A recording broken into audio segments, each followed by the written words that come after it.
Will Javier Ordóñez's death mark a turning point for Colombia?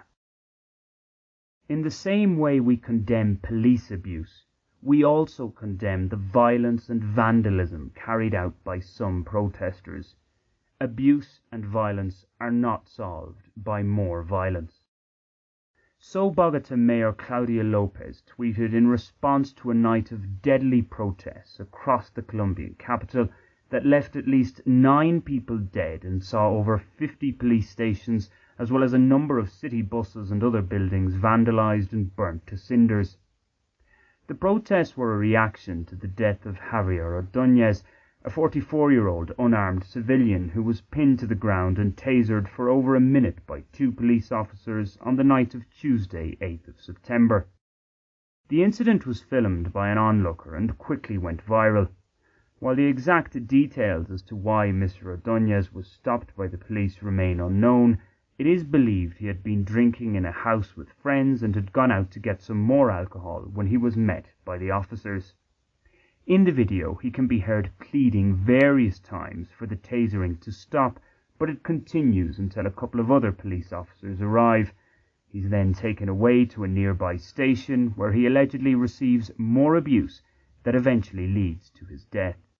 The Minister for Defence's announcing of a full internal investigation did little to quell the growing outrage in a country that tends to have little trust in its police force.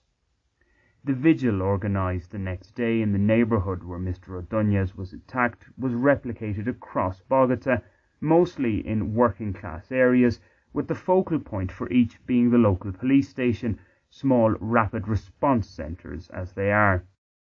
In my own neighbourhood, in the far north of the metropolis, 25 kilometres from where Mr. Ordóñez lived, the gathering started off largely peacefully, similar to what happened elsewhere.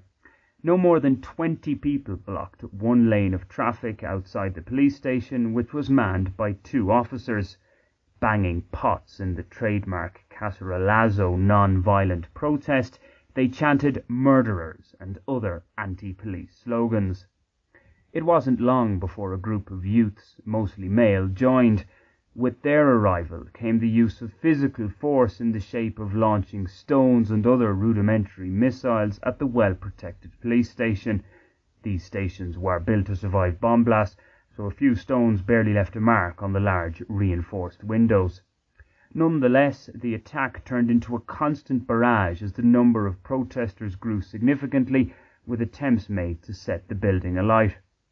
With similar incidents occurring elsewhere, reinforcements for the stranded pair of police officers were slow to arrive, but arrive they did, about 20 on motorbikes.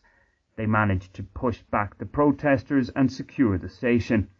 What ensued was an ugly standoff, with projectiles being fired in both directions amidst the occasional gunshot, which we assume came from the police. After hours of attack and counterattack, the outnumbered police officers eventually had to abandon the small station, which was later torched. The net result of this particular standoff was 3 dead protesters to add to the other deaths elsewhere in the city. Mayor Lopez, as Colombia's most vociferous anti-corruption politician who attracts much liberal support, her subsequent call for calm and purely peaceful protest has been largely followed, bar a few small but no less destructive incidents in some sectors of Bogotá, as well as in a number of other major cities in the country. The focus is now turning to what kind of police reform, if any, will be forthcoming. It's fair to say that most Colombians agree that better training is fundamental to changing the force's attitude in a country with a fairly low level of basic education across the board. There's a widespread belief that many officers use unnecessary force far too often.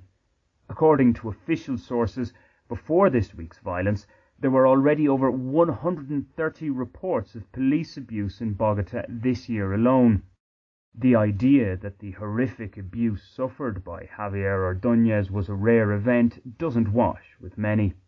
Right now, however, with centre-right President Iván Duque from a party that has had as its motto "Mano Firme, Corazón Grande," firm hand, big heart, there's a concern in more liberal quarters that he and his administration focus too much on the former and very little on the latter.